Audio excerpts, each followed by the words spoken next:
muchísima fuerza este resumen de la conferencia de prensa mañanera. El presidente cita a un autor ruso, a un escritor ruso, para hablar de cómo es que, pues, desde el conservadurismo, desde las esferas del poder y sus voceros pseudointelectuales y pseudoperiodistas, buscan de las maneras más burdas, desprestigiar o atacar al gobierno, utilizando una situación que es terrible, una tragedia humana que es la pandemia en estos momentos. Una pandemia es de todo el mundo, es de todos, de todos, ¿no? Pandemia, una situación que enfrentamos en todas partes y que evidentemente causa mucho dolor en todas partes. Eso es una realidad y así se lo quiero plantear yo a usted. Y bueno, pues se burla, en todo caso, de Aguilar Camín, se burla de Denise Dresser. En momentos anteriores se evidenció, exhibió, como siempre, al periódico Reforma, al Universal, e incluso le tocó a Joaquín López Dóriga, a Enrique Krause, en esta situación muy interesante.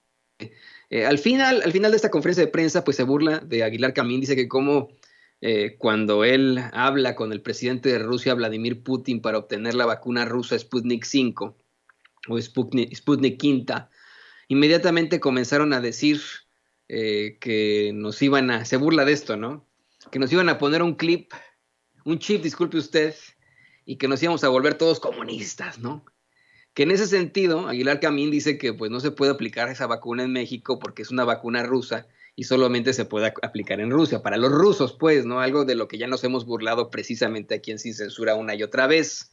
Dice el presidente, bueno, pues es lo mismo que decir que hablar de una carne tan pequeña, solo se la pueden comer los de Tampico, pues no, ¿verdad? Obviamente eso es ridículo. Que se diga ese tipo de cosas, ¿no? Pues es una tontería. Y dice, le digo, al citar a este autor ruso, dice, cuando un hombre se entrega por entero a la mentira, pierde la creatividad y la imaginación. Eso me llamó mucho la atención, es algo que verdaderamente es interesante, cómo es que efectivamente, ¿no? Cuando ya no nos quedan más que mentiras, pues ya se acaba la imaginación, se acaba la creatividad. Vamos, no hay ni siquiera una creación literaria de esas pseudo situaciones de esas pseudo informaciones que dan desde los medios de comunicación tradicionales. Creo que hoy la conferencia de prensa se basó en eso, ¿eh? Hoy la mañanera se basa en desmentir pues estas carroñeras noticias, estas fake news que se plantean aquí y allá sobre la pandemia.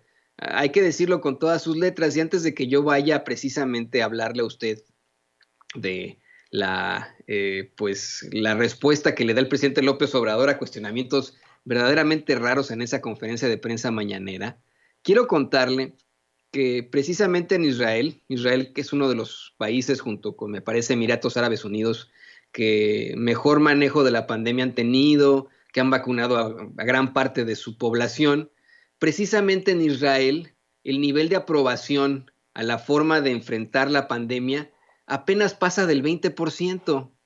Esto con información de NBC News.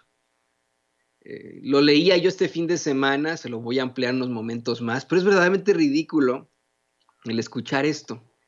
Esta situación verdaderamente ridícula, ¿no? En la que pues tenemos a un país que en efecto está vacunando a mucha gente y que de todas formas la gente no está satisfecha, porque esa es nuestra naturaleza humana, ¿no? No estar satisfechos per se. Miren, según una encuesta reciente del Israel Democracy Institute, que es una organización sin fines de lucro, sin partido político ahí en Israel, dieron a conocer que solamente el 24% de los habitantes de Israel aprueba el manejo de la crisis, el manejo de la pandemia ahí en Israel.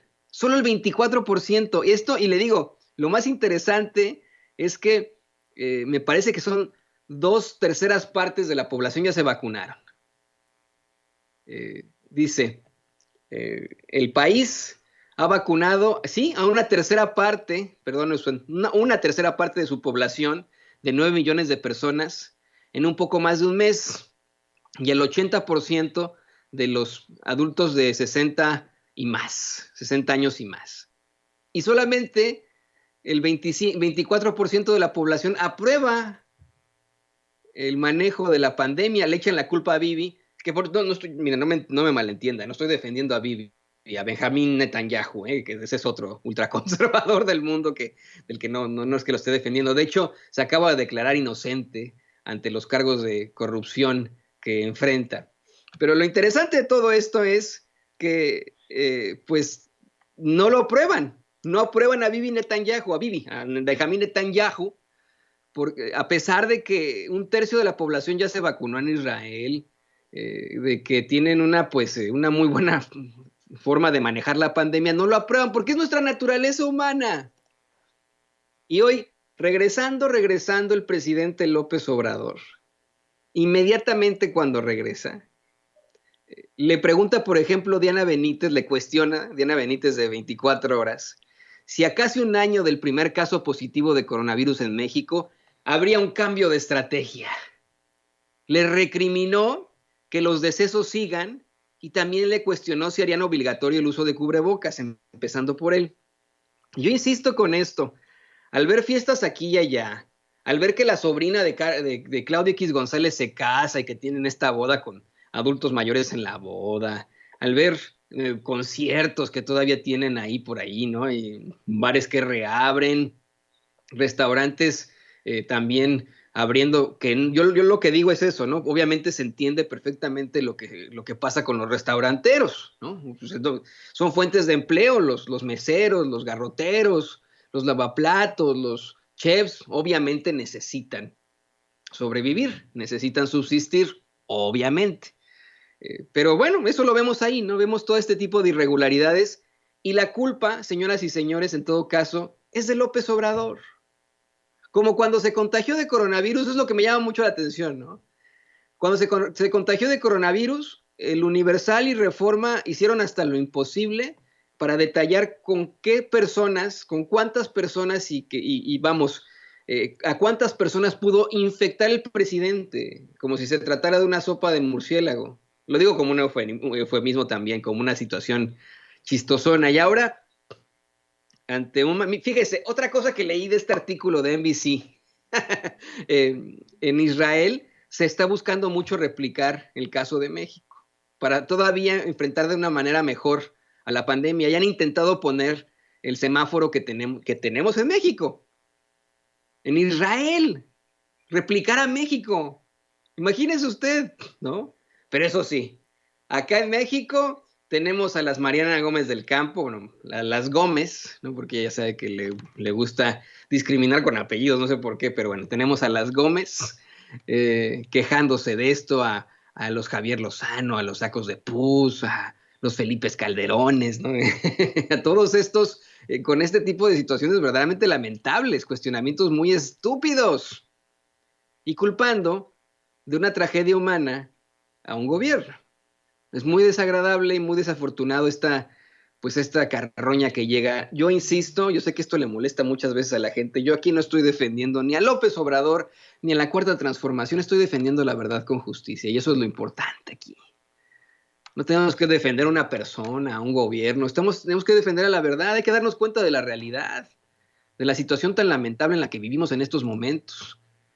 Obviamente el presidente López Obrador le responde a Diana Benítez que no deja de politizarse lo del coronavirus, que la pandemia pues agarró a México en un proceso de transformación y que obviamente eso provoca resistencia de los que quieren que su gobierno fracase para que regrese ese régimen en el que no se pagaban impuestos, en el que privilegiaba la corrupción, que puede decir la Constitución, la corrupción, eh, y que de hecho, por ejemplo, ¿no? Tenemos que no les gustó eso de que se erradique la corrupción, porque a ellos les beneficiaba que, por ejemplo, bueno, pues, más bien, no les gustó, perdón, disculpe usted, la iniciativa, aquí están mis notas, me equivoqué yo en mis notas, no les gustó la iniciativa de reforma al sector eléctrico, porque se habían apoderado de la industria eléctrica las empresas particulares comprando autoridades corruptas. El presidente, de hecho, cuestiona esto. A ver, ¿en algún momento han visto en Reforma un artículo en el que se hable de condonaciones de impuestos? Muéstrenmelo, ¿eh? Porque si no sale en el Reforma es muy claro por qué. Es muy claro por qué guardan silencio. Porque son sus patrocinadores. Dice, ¿por qué el Reforma siempre apoya a Salinas de Gortari? ¿Por qué lo apoyaron cuando se llevó a cabo la entrega de bienes nacionales a particulares? ¿Por qué siempre guardan silencio de cuando no le cobraron los impuestos a los poderosos? Dice, pues porque estamos hablando de grandes empresas, de bancos, de los que siguen sosteniendo a Reforma con publicidad. Insistió con que Reforma no destinó ni un solo reportaje a esto y que por eso les molesta al periódico y a sus escritores lo que hacen en su gobierno, que no están de acuerdo con la transformación, que es el mismo caso con el Universal y otros medios tradicionales. Exactamente, ¿no? Vuelve a destruir el presidente López Obrador a López Dóriga. En su primera mañanera en 2 semanas, habla de los fakes de López Dóriga y se burla de los jefes de la intelectualidad, Krause y Aguilar Camín. Insistió y mire, verdaderamente quiero insistir yo también con esto. Nosotros no tenemos nada en contra de ellos, no los conocemos siquiera. Estamos simplemente presentándole a usted la declaración. Y no es una declaración que venga pues de X o Y, viene de un presidente de México, ¿no? Del presidente de la República. El presidente de México insiste con que las revistas Letras Libres de Enrique Krause y Nexos de Aguilar Camín editaban miles de ejemplares y todos se los compraba el gobierno, bueno, los gobiernos anteriores, que tenían el control de toda la intelectualidad de México. Reveló que para recibir un apoyo se tenía que hacerle, bueno, fiesta, rendirle pleitesía a los dos jefes de la intelectualidad, Enrique Krause y Héctor Aguilar Camín. Y que ellos fueron los que recomendaron que se unieran todos en contra de su movimiento para evitar que gane la elección porque quieren seguir manteniendo el régimen de corrupción. El presidente asegura, miren, ahí les va, claro y sencillo. ¿Por qué me contagié? Pues porque tengo que seguir trabajando como millones de mexicanos. Sí lo dijo. Ni modo que se quede él todo el tiempo encerrado, dijo, ¿no? Él es el presidente mire, especialmente en el caso del presidente de México, creo que es un trabajador esencial. Y en efecto, los presidentes, pues ni modo, tienen que salir, tienen que pues seguir con su trabajo, porque de ellos depende un país. Y aquí lo decimos una y otra vez. Aquí le recomendamos a usted que se quede en casa, pero que si tiene que salir por algo esencial, simple y sencillamente se ponga el cubrebocas, guarde la sana distancia, mantenga esta nueva normalidad. Eso es algo muy claro que lo hemos planteado aquí en Sin Censura, que es salir por algo sumamente importante, sumamente esencial, el trabajar y llevar el pan a la casa. Hay millones, como bien lo dice el presidente López Obrador, hay millones de mexicanos que tienen que trabajar todos los días. Tienen que ser, tienen que salir a trabajar. Dice, bueno, pues yo me cuidé, yo guardé mi sana distancia, pero me tocó. Afortunadamente, dice, salí adelante. Sin embargo, pues los medios tradicionales, los pseudointelectuales, seguirán en este plan del pesimismo. Así de sencillo. Y bueno, le voy a pedir